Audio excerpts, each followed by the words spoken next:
De leur côté, les chauffeurs de bus rencontrés racontent un quotidien plutôt calme. Au contraire des tramways, ils sont pourtant directement en contact avec les habitants. Pour Karim, chauffeur de la ligne 32 qui passe par la ville neuve, ce n'est pas du tout un paradoxe.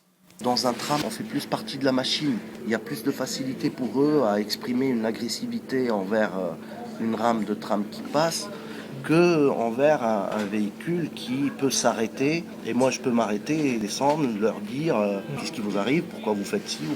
Il y a un être humain dans le bus, alors que dans le tram, il y a presque omission de la présence de l'humain dedans.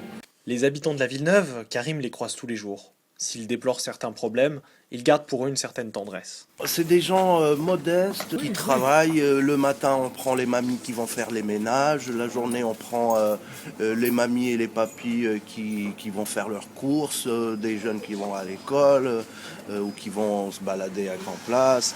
Après, il y a une fraude, principalement, moi, je trouve, au niveau des jeunes. Hein. Il y a beaucoup de gens qui sont en difficulté là-bas. C'est un quartier populaire. Généralement, les gens, ils disent bonjour. C'est un peu plus décontracté et tout. Après, il y a une chose, c'est la sensibilité de la personne aussi, du conducteur par rapport à ça. Vous savez, si vous voulez voir que le négatif, vous verrez que le négatif. Vous voyez, une agression physique ou un truc qui touche le physique comme ça chez les conducteurs, ça c'est très très très très rare. C'est rarissime, je dirais même. Après, voilà, c'est généralement un jet de cailloux sur le bus, c'est le plus notable.